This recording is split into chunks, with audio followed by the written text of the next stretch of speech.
سنة 537 ميلاديا، وبعد عام الفيل بسنتين أو 3 سنين، في قلب مكة اتولد عبد الله بن عثمان بن عامر بن عمرو بن كعب بن سعد بن تيم بن مرة بن كعب القرشي التيمي، ويلتقي مع نسب النبي في جده السادس مرة بن كعب. والمقصود بالاسم ده هو الخليفة الأول للمسلمين بعد وفاة النبي صلى الله عليه وسلم، وصاحب رسول الله أبو بكر الصديق. وقبل ما نكمل حلقتنا، السلام عليكم أعزائي الخبراء، كل سنة وانتم طيبين ورمضان كريم عليكم. وقبل ما نرجع لبقية حلقتنا، ما تنسوش تدعوا لإخواتنا في فلسطين وتنورونا باللايك والشير والسبسكرايب الجميل عشان يوصل لكم كل جديد. وما تنساش تبص على الديسكريبشن، هتلاقيني سايب لك السلسلة بتاعت رمضان اللي فات اللي اتكلمنا فيها عن الأئمة الأربعة.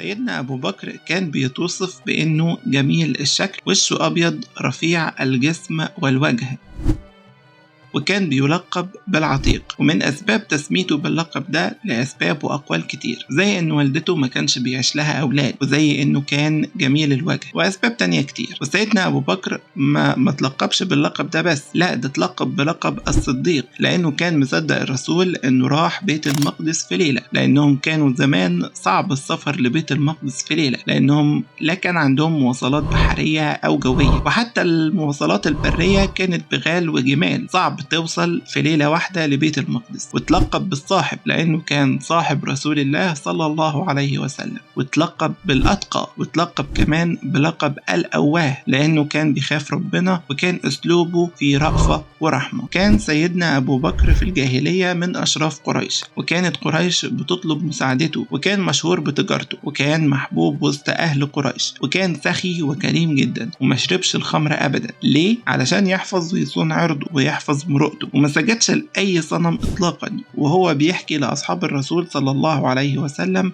قال إنه كان والده أخده معاه لمخدع الأصنام وسابه يقدم الطقوس بتاعتهم، فقرب من الصنم وقال سيدنا أبو بكر للصنم: أنا جعان أكلني. الصنم مردش، فقال له: أنا عاري غطيني. مردش، فرمى على الصنم حجارة فخر وجهه.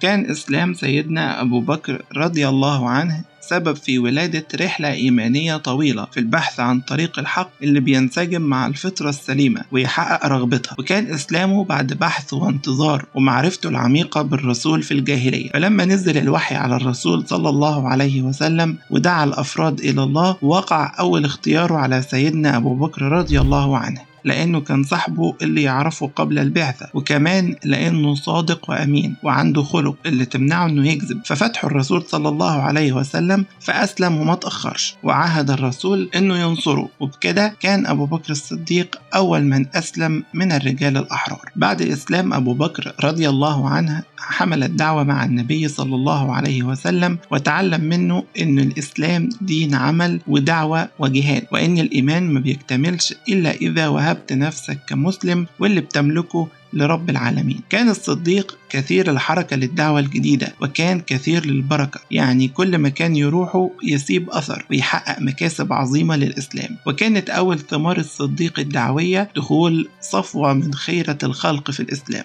ومنهم الزبير بن العوام، سعد بن أبي وقاص، وعبد الرحمن بن عوف وغيرهم. لأن سنة الابتلاء ماضية في الأفراد والجماعات والشعوب والأمم والدول، ومضت السنة دي في حياة الصحابة الكرام وتحملوا رضوان الله عليهم. فلقد أوذي أبو بكر رضي الله عنه واترمى على راسه التراب، واتضرب في المسجد الحرام بالنعال لحد ما تعرفش وجهه من أنفه. ولكن بعد اللي حصل له ده، سيدنا أبو بكر حرص إنه يعلن الإسلام وإنه يظهره قدام الكفار. ولو دل الكلام ده فكان بيدل على إن الصديق قوي الإيمان، وكان بيحب الله والرسول صلى الله عليه وسلم أكتر من نفسه، وما بقاش يهمه حاجة بعد إسلامه غير إنه يرفع راية التوحيد حتى لو اتمن حياته. وسيدنا أبو بكر كان مصر على إنه يظهر الإسلام وسط الجاهلية علشان يعرف الناس بالدين الإسلامي، مع إنه عارف إنه ممكن يتعرض للأذى.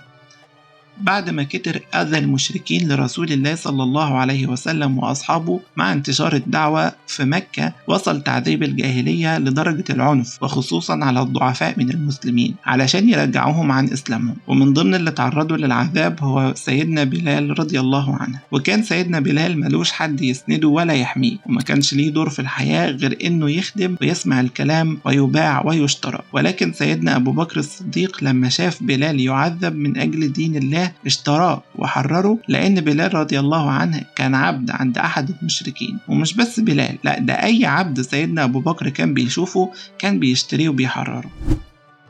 لما اشتدت قريش في أذى المسلمين وإنهم بيخلصوا عليهم واحد ورا التاني بأنواع عذاب مختلفة، بقية اللي في البلد هاجروا للحبشة مرة وممكن مرتين علشان يهربوا بدينهم. بعد كده جت الهجرة للمدينة، وأبو بكر استأذن الرسول صلى الله عليه وسلم إنه يروح معاه وأخده. وما كانش يعرف حد بموضوع الهجرة للمدينة ده إلا أبو بكر الصديق وأهل بيته وعلي بن أبي طالب. وبعد ما مشي الرسول صلى الله عليه وسلم وسيدنا أبو بكر الصديق رضي الله عنه، المشركين كانوا بيحاولوا يلاقوا أثرهم لحد ما وصلوا لجبل ثور. فطلعوا الجبل وشافوا على بابه خيوط عنكبوت، فدخلوا واستخبوا فيه. وطبعا زي ما عارفين القصة إن ربنا عشان يحمي الرسول صلى الله عليه وسلم وصحبه من المشركين خلى خيوط العنكبوت على الغار، وحمام قاعد كمان علشان محدش من المشركين يخطر في باله إنهم موجودين في المكان ده. وبعد 3 ليالي قضاهم الرسول صلى الله عليه وسلم وسيدنا أبو بكر الصديق رضي الله عنه في الغار. خرجوا، وطبعا المشركين كانوا زهقوا لأنهم فشلوا أنهم يلاقوا الرسول صلى الله عليه وسلم وسيدنا أبو بكر. فلما رجعوا المشركين لمكة أعلنت إن اللي هيلاقي النبي محمد صلى الله عليه وسلم حيا أو ميتا ليه 100 ناقة. وانتشر الخبر ده عند العرب كلهم، وطمع سراقة بن مالك إنه ياخد المكافأة دي، وأجهد نفسه إنه يدور عليهم. ولكن ربنا بقدرته خلى سراقة من واحد هدفه إنه يدور على الرسول صلى الله عليه وسلم علشان يسلمه للمشركين لواحد بيدافع عنه.